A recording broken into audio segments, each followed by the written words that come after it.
საზოგადოება დედამიწის მომავალი ყოველწლიურ ანგარიშს აქვეყნებს, რომელიც მომდევნო წლის მანძილზე ეკონომიკური, ტექნოლოგიური და სოციალური განვითარების პროგნოზს აკეთებს. საზოგადოების პრეზიდენტი ტიმ მაკი განსაკუთრებით სამედიცინო სფეროს წინსვლას გამოხობს. მე ყველაზე მეტად სამედიცინო ტექნოლოგიების განვითარებამ გამაკვირვა. მაკის თქმით, ნანო, ბიო და საინფორმაციო ტექნოლოგიები ერთმანეთის დახმარებით ჯანდაცვის ხარისხის გასაუმჯობესებლად ახალ გზებს სახავს. ამაში შედის მედიკამენტის მიღება, კურნალობა ან დიაგნოზის დასმა ქირურგიული ჩარევის გარეშე.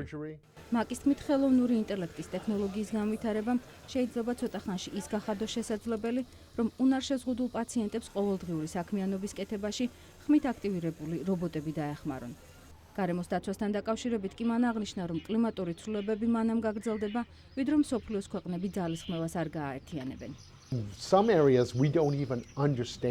ჩვენ ზუსტად არც კი ვიცით თუ რა საფრთხეებს უქმნის κλიმატის ცვლილება გარემოს, მაგალითად ოკეანეები.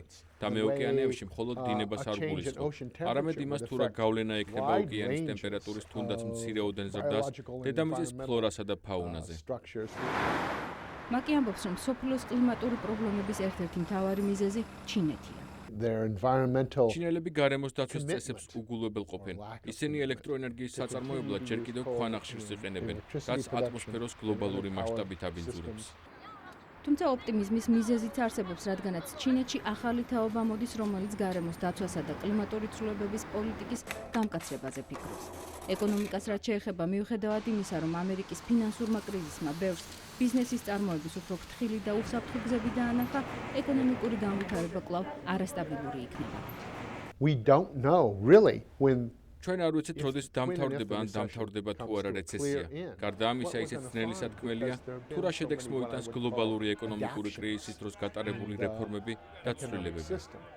ეკონომიკური კრიზისის დროს კომპანიები თანამშრომლებს ისეთ შეღავათებს უკეცავენ, როგორიცაა ჯანდაცვა და საპენსიო ფონდი. თუმცა უცნობია აღადგენენ თუ არა ისინი ამ შეღავათებს ეკონომიკური ვითარების გამოსწორების შემდეგ.